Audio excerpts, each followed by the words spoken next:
Hello viewers, welcome to the portal of Author Arun Chadda. Today we are going to discuss business traps. There are various traps that may lead a businessman into trouble or bring a business to a grinding halt. All the management students, the managers in making may attend to this nicely. It will help us somewhere. First problem that a business faces is business is buyer's nexus. Now, if you look at a petty businessman, what happens is there are few sets of customers that are coming to, let us say, a shop establishment, buying few things, and then suddenly the shopkeeper raises the inventory of that particular product and people stop buying it. Again, it is a held up stock, the held up capital getting out of rotation. This is a common practice. There are many groups, many people that have formed different type of groups. Those enjoy somehow the other being barriers into the way of petty entrepreneurs. We have to be careful about that. Even if we are in industry and there is a kind of association created at buyers level, we are dealing in some industrial raw materials, then again there are buyers, there is a buyer nexus through political processes or economic processes. They can put you under pressure. You see, market forces are such that are built both ways, buyer's end, the seller's end. So, somehow or the other, we have to match an equation. We can't afford to have monopolistic tendencies also, but there has to be a balance. The industry must function. Everybody gets his share, it is divided. People share it. So this is how one has to look at it. All prospering industrialists, they know how to make up. If an industry is creating surpluses, they will absorb losses of the other. Something of that sort. A businessman, a big businessman or an industrialist is not eating bread of gold. He is a senior worker only within the setup. So this is what we all need to understand. He is given certain privileges by the organizations because he has that uncanny ability to lead a large setup of people. Then is the suppliers nexus. Let us take example of pharmaceutical industry. You are creating a product in which 3 or 4 excipients are used. Now suddenly when you go to the traders market, 1 or 2 excipients are missing. They are not willing to supply to you. Now whatever main raw materials, you have already invested in main raw materials, quite a bit of money, they are all held up. Now how to make up from the loss you are incurring on held up stocks? Because that capital is incurring interest. From where to make recovery? All products have price restrictions in any economy, because now taxation structure all over the world is same. Again we have to face these kind of problems. This I am putting up in my show because the youngsters must understand and learn the constraints with which or the one businessman has to deal with. We ought to have that kind of respect for anyone who is running a show and has a whole lot of people around him. He has to feed them, he has to make them survive. He is solely working for them only. So we need to change our attitude and the way we look at the established people within the society. Then is the politicians nexus. We have street level politicians. we have district level politicians, we have state level politicians, we have central level politicians. Now, if politicians are generally are the people, those are backed up with normal citizens in the society, but they have a say, they lead certain groups, trade unionists, labor unionists, they have their own inherent strength and they have to display to those groups, look, I am vouching your interests. He individual at individual level is a politician is not coming in your way. He is simply trying to vouch the interest of a group of people. So this political nexus can again bring businesses or business establishments to a grinding halt. We are stuck up. A businessman is stuck up. He has to deal with day to day reoccurring expenses. It is not an easy thing. At worker level, it is very easy to say, "Oh, no, no, it's all right, it can be done, we didn't tell him to do it." It's not that. We need to understand the constraints of the people as well, the organization also, where we are stuck up.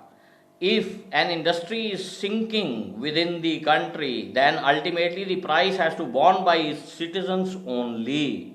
That is why we need to have sound leadership. I have imported a technology from a foreign country. In the balance of the trade of the country, it has been debited. That amount has to be paid. If the industry doesn't perform, maybe I am put to the threshold of the things, but then ultimately it will pass on to the future generations. Somewhere the economics of the country, when it is affected, then each and every individual citizen is affected. If we are hitting at each other in a way that, okay, let us see what he does, let us see what he does, we are learning from him. What are you learning? You are simply wasting the resources of the economy. A leadership is also a resource. It contributes somewhere. It gives a guideline. But everybody cannot be made a leader for the sake of it. Educational qualification, ability to look at things, organizing the people around you, carnating your way through the hierarchy of order. These are very cumbersome processes which one needs to first learn, experience, and understand. Strikes. Now, strikes are it is another business trap. I have put in my margin money of 30% into a project of 2 crores. Means an investment of 60 lakhs. That is individual holding. Now that individual holding is blocked. What do I do? After making that sort of investments also, if I am not able to live nicely, what is the objective of earning that money? Then you say, okay, you have done it for your country. But what? Why a businessman or an industrialist has no chance to be given for living and leading a good life? Why we are all the time expecting him to sacrifice? Why we don't want him to enjoy? These are some of the questions we need to ponder upon. And if I am enjoying unnecessarily, then again, why he is enjoying unnecessarily? First, I must qualify to evaluate and analyze if I am analyzing something. Qualification is not a paper certificate or a degree. Qualification is ability to evaluate, analyze, project to the world, share it with the world, understand it, and work out your way.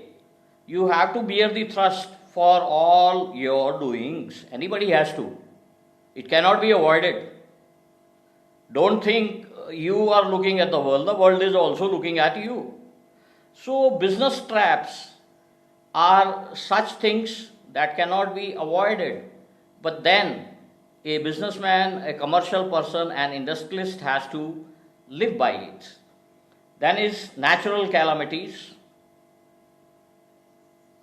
coronavirus, earthquakes, floods. They have taken over your area and they have taken over your capital. They have taken over all the resources that you had organized. How to make up? How to go about containing? Can we fight against nature? What right ordinary people have to blame an entrepreneur who takes all the risks? It is not only for profits, it is for the organization, it is for the people that are attached to him, it is for the way he has been serving the world and society. Financiers nexus.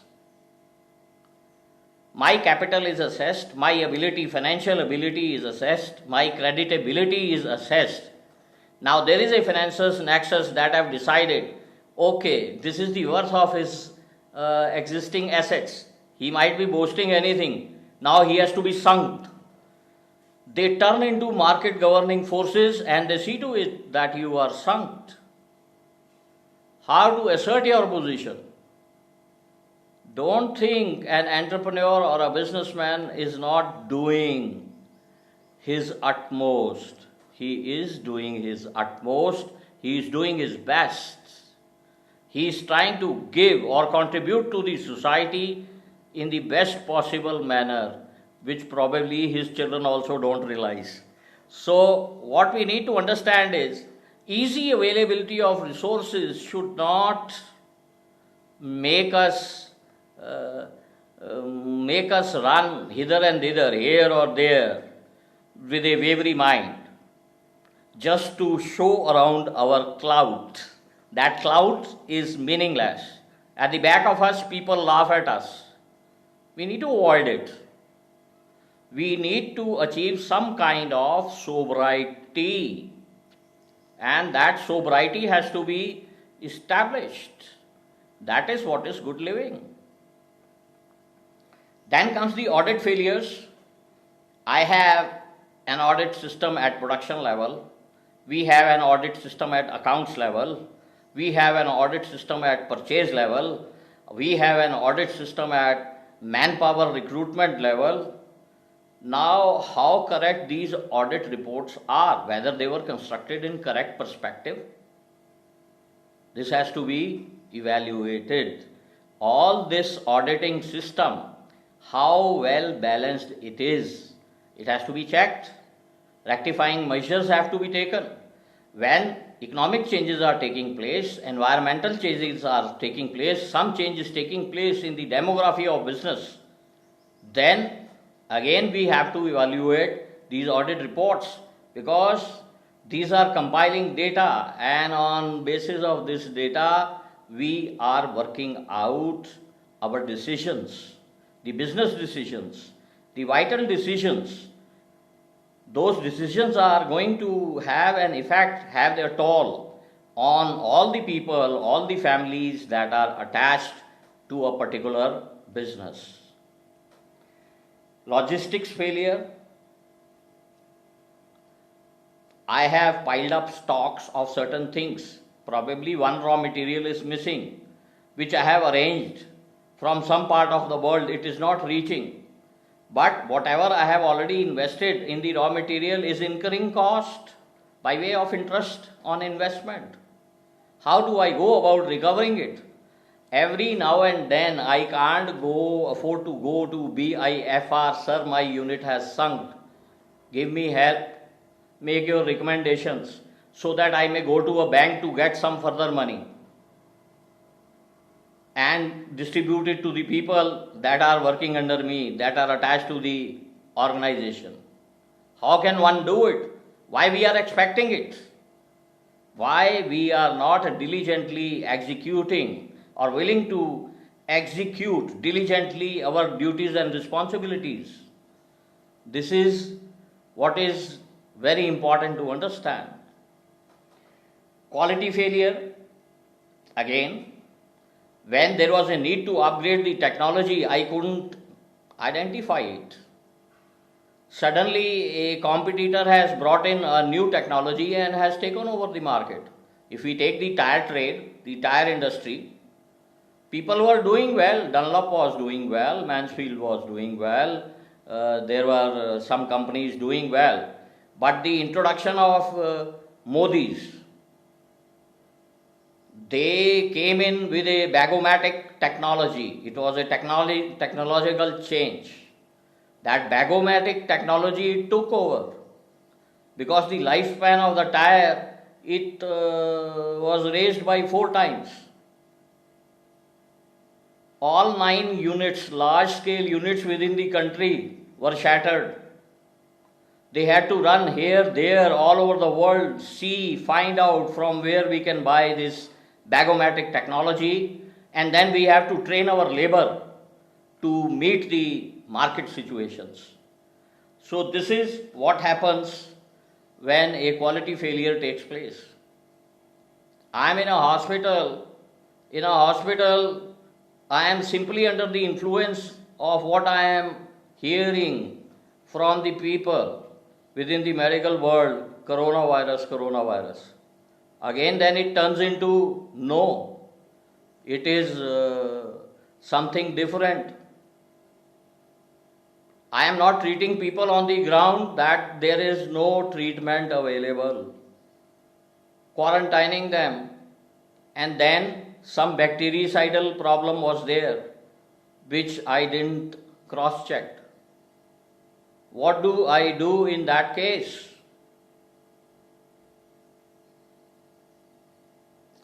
So, quality of work, systemization of work, systemization of audit operations,